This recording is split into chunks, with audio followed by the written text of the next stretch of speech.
Muy buenas noches, bienvenidos a este especial periodístico de Oro Noticias.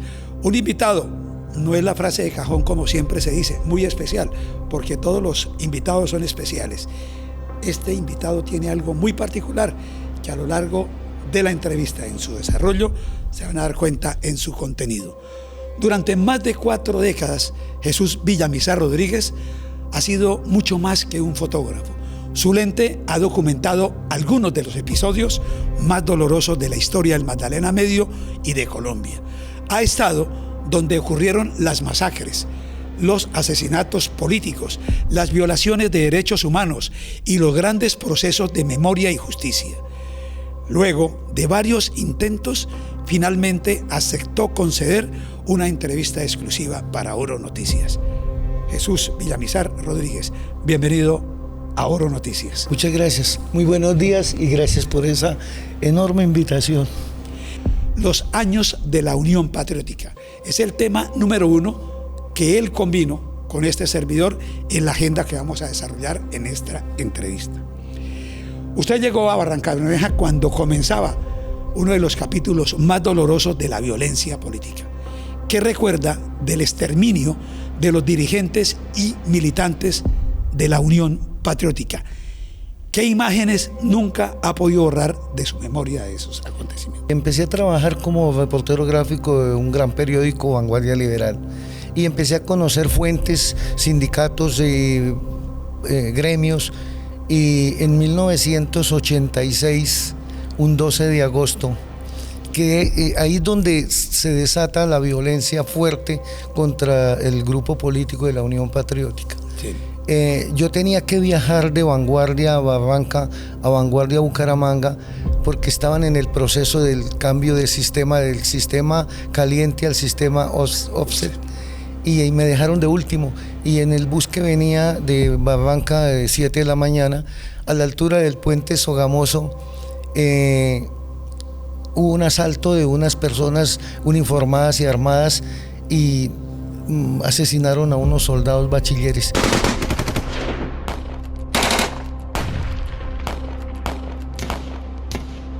Eso fue un 12 de agosto de 1986. Nunca había estado en una situación de esas. Vi asesinar a 12 soldados, los fusilaron. Solamente quedó uno sobreviviente, pero no sabía que él estaba escondido. Después apareció y yo lo defendí. Y a partir de ahí, la contraparte empezó los asesinatos selectivos, muertes de sicariato en todas las calles de Barranca contra los miembros de la Unión Patriótica. Ese día fue que yo me di cuenta que Barranca se estremecía de la violencia.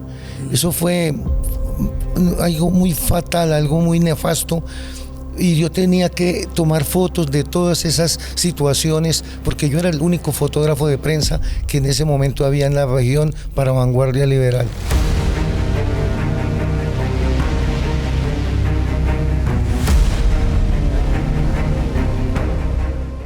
Los asesinatos de Ricardo Lara Parada y Leonardo Posada, 2 homicidios con enorme repercusión nacional. Jesús, ¿cómo cubrió estos crímenes?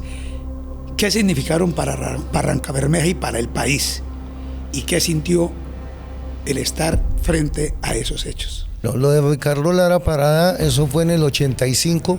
Ricardo Lara Parada se conocía como un guerrillero del ELN que se había desmovilizado y firmó un tratado de paz con el gobierno departamental, algo así. Sí. Se desmovilizó y en Barranca se lanzó al Consejo Municipal y ganó una curul por un movimiento que se llamó Frente Amplio del Magdalena Medio FAN. Y Ricardo Lara Parada empezó como concejal y la misma guerrilla del ELN le hizo un consejo verbal de guerra hasta donde se supo y lo fusilaron.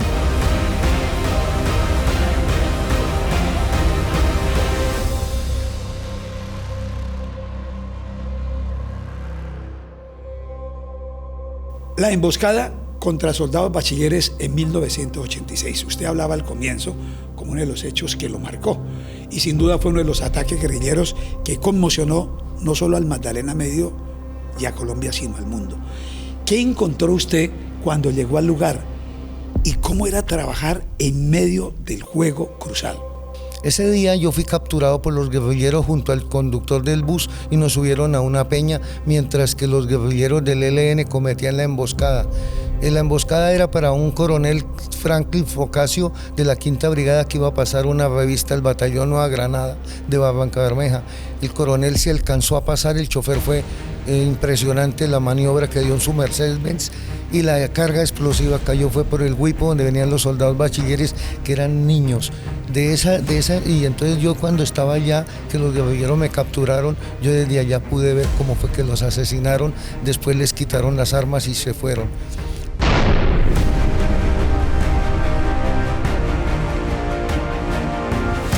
Quedamos con el chofer, nos hicieron que podíamos bajar y nos íbamos a ir a continuar el viaje a Bucaramanga, pero cuando llegamos a la curva, era dantesco ese escenario de ese poco de muchachos dispersados en la calle, el jeep volteado, algunos estaban debajo de otros del jeep, y cuando yo me quedé del bus, porque le dije al chofer, déjeme, y yo me quedé. El instinto. El instinto, y yo llegué nuevamente, y yo miraba la montaña y estaba sola, y de pronto dentro de la cuneta me salió un soldado que se había salvado. Cuando hubo la carga explosiva, el camión se volteó y el soldado voló y cayó en la cuneta, y llevaba su fusil. Y ese soldado iba viajando sin las botas, él iba en medias. Yo también lo hago, cuando yo viajo me quito los zapatos. Y entonces cuando yo me encuentro ese soldado, lo ayudé a salir y le dije que yo era el fotógrafo de Vanguardia.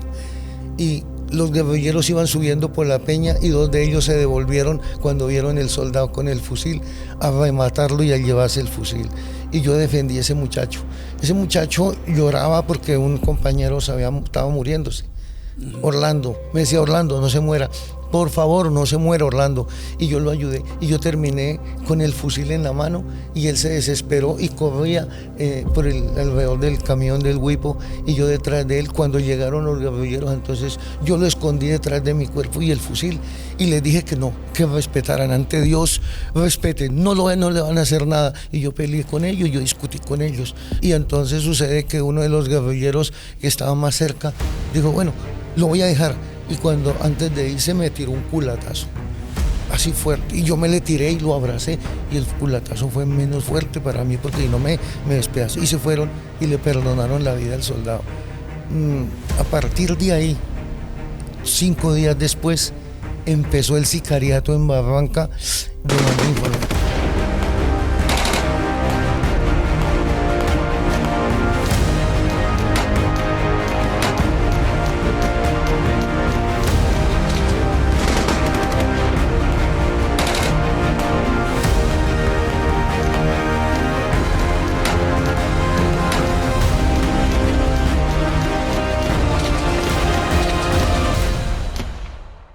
El asesinato de Manuel Gustavo Chacón, de pronto pues la memoria reciente pues no da quién era. Era el dirigente de la USO que en ese momento se había convertido en símbolo de la lucha sindical. ¿Qué recuerda de ese día, Jesús? ¿Qué impacto tuvo ese crimen sobre la ciudad? Eso fue un 15 de enero del 88, 2 años después de lo de la masacre, todavía se estaba viendo lo de la Unión Patriótica. El líder sindical Manuel Gustavo era de la Unión Sindical Obrera, era un folclorista, era un artista, un poeta, era un gran amigo porque él la manera de cultura era impresionante, creo que era de Galán, pero él vivió en Piedecuesta y él era uno de los líderes más connotados de la lucha obrera sindical. Ese 15 de enero yo tuve que ir a tomar una foto a la Cámara de Comercio y fui a pie, no fui en la moto, y cuando iba de regreso frente al Banco Popular, yo iba pasando por ahí para un pasillo para ir a Vanguardia, regresar a Vanguardia, cuando se escuchó una fuerte ráfaga y mataron a Manuel Gustavo Chacón. Yo me asusté mucho, la gente corría, la gente gritaba y yo reaccioné y tomé fotos y ahí lograron quedar los sicarios y los hechos, y después yo me retiré, se llevaron a Manuel Gustavo Chacón para la clínica Ecopetrol. Yo corrí a Vanguardia, avisé a los periodistas, saqué mi moto y me fui con el periodista y llegamos a la policlínica y yo logré entrar allá en un momento que había de caos, de gritos, y entonces yo logré entrar y me encontré con una enfermera y todo el mundo lloraba que habían matado a Manuel Gustavo. Entonces yo le dije, présteme una bata para yo poder entrar al quirófano. Y la enfermera, gran amiga, me va a saber el nombre, es una gran amiga, ya está pensionada de la policlínica Ismael Darío Rincón de Ecopetrol, y me puesto la bata, pero con la mala suerte que yo me la puse al contrario y logré entrar al quirófano, y cuando tenían en la mesa del quirófano a Manuel Gustavo ya sin signos vitales y todo el mundo gritaba y lloraba, y el médico, los dos médicos le voltearon la espalda y yo logré tomar la foto. Es una foto impresionante porque muestra 15 orificios en la espalda.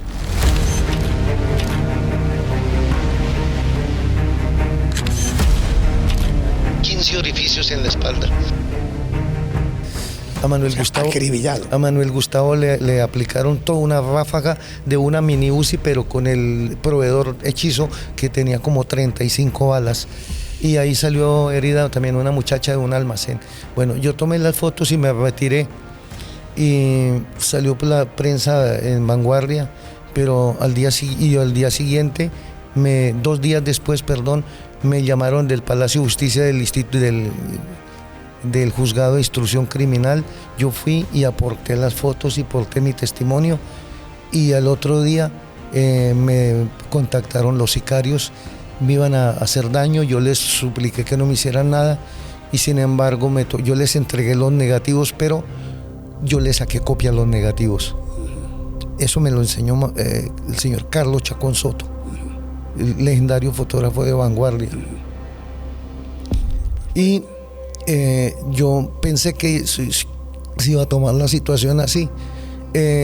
Como a los 20 días, cuando yo me movilizaba para mi residencia en el barrio sur del Cincuentenario, tipo 8 de la noche, después de una faena de trabajo que yo iba para la casa a descansar, fui abordado por un jeep, me acorralaron, me encerraron, me tumbaron de la moto, se bajaron 2 señores encapuchados, me secuestraron, me pusieron una capucha, me amarraron con un lazo atrás los brazos y me echaron en un jeep en el piso de atrás, me pateaban, me lastimaban y no supe para dónde me llevaron.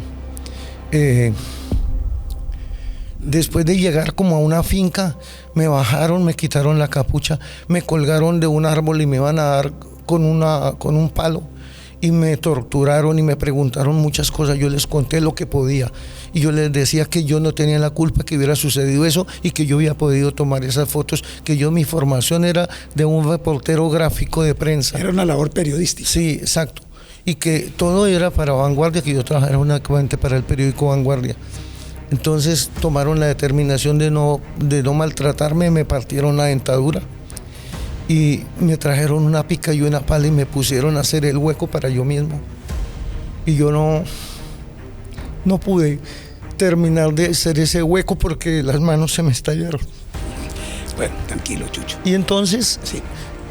Como no fui capaz, me hicieron medir como 2 veces en el hueco, pero yo no fui capaz de hacerlo, de terminarlo. Entonces se fueron, me dejaron amarrado desnudo en un árbol, los moscos me picaban y como 1 hora después llegó otro vehículo con otros señores y me encontraron y me dijeron, uy, ¿este qué hace aquí?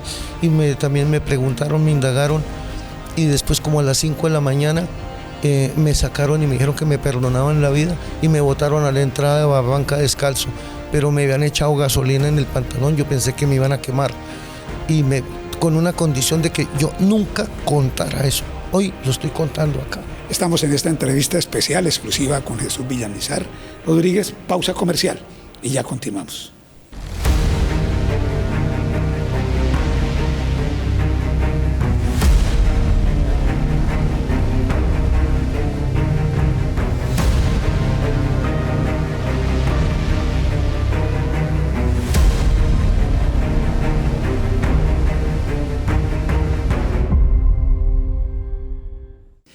La masacre de La Rochela.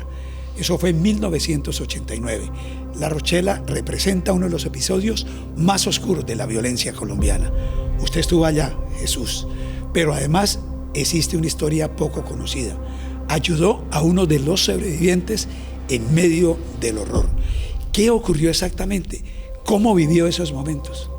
Bueno, ese 18 de enero del 89, en mi oficina, en mi escritorio, había una orden de fotografía para tomar unas fotos de la inauguración de la sede sindical de Sintraelecol, de los sindicatos de la electrificadora que estaban inaugurando la sede.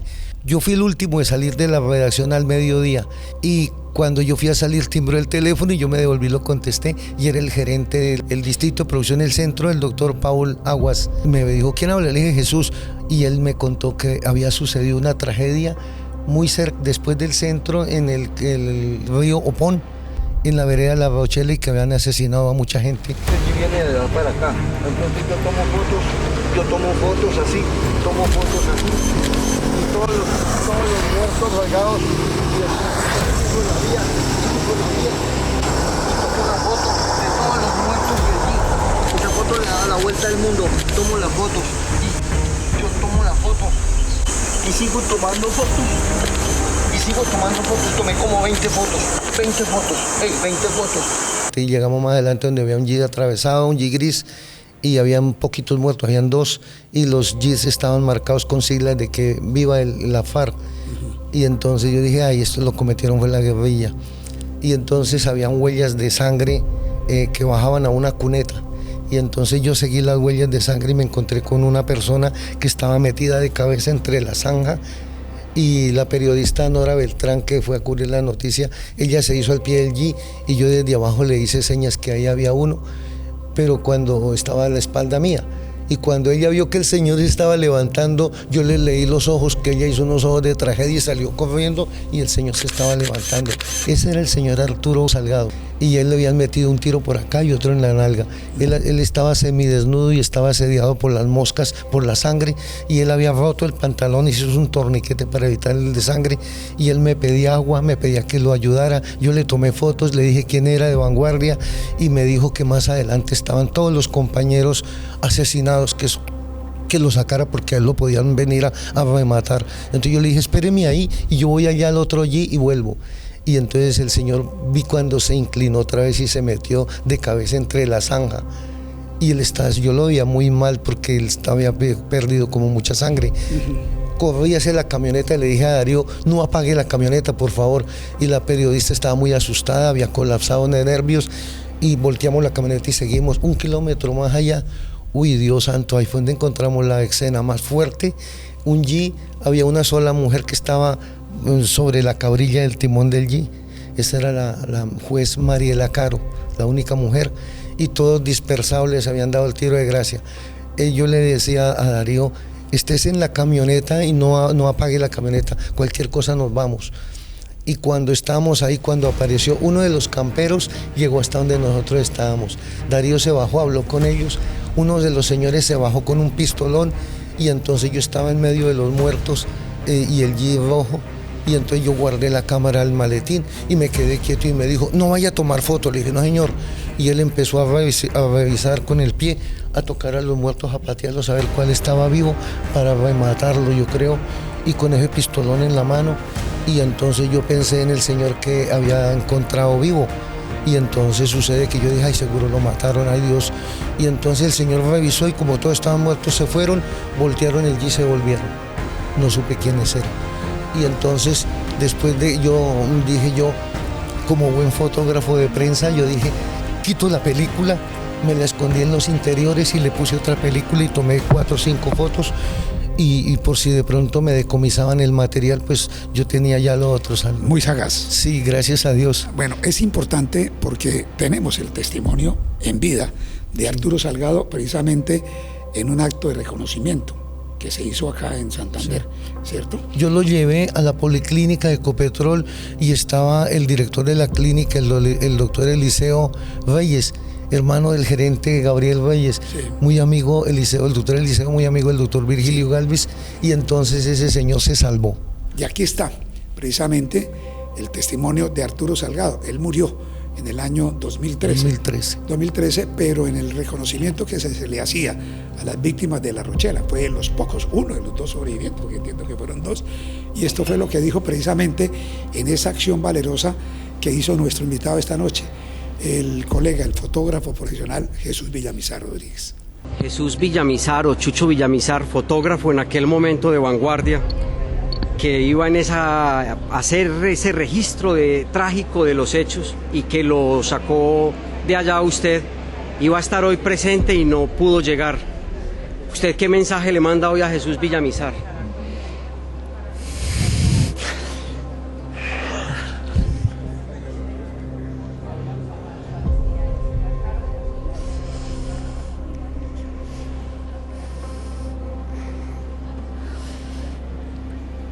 Primero que todo, al señor Villamizar le voy a mandar en nombre mío y de mi familia mis más sentidos agradecimientos por haberme salvado la vida. Que me quiero encontrar con él, sí, en algún lugar para darle por lo menos un abrazo de gratitud especial.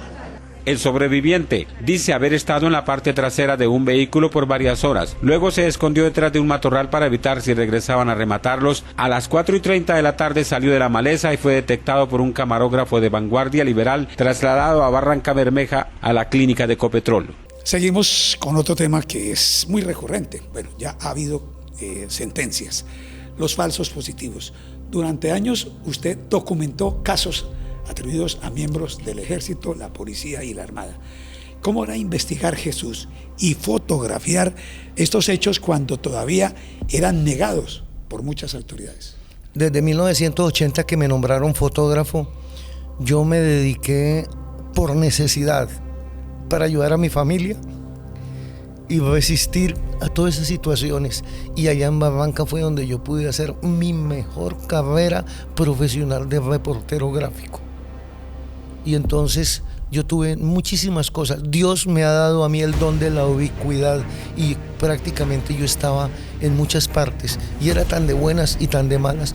De malas porque yo caía cuando estaban matando de pronto a alguien, que yo iba de paso, como en el caso de Manuel Gustavo Chacón y otros. Yo he podido rescatar a 9 personas que están los testimonios, algunas ya murieron, otras no. Y en esa situación de la situación de la violencia, pues yo no tengo la culpa que haya sucedido tanta violencia y yo haya podido ser testigo gráfico de esos hechos.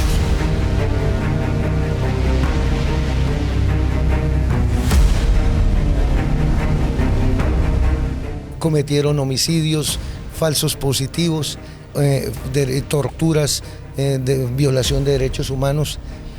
Yo no sabía que ellos habían hecho eso. Y hoy en día esas personas tenían un pacto de silencio, me hacen saber que tenían un pacto de silencio de no contar nada.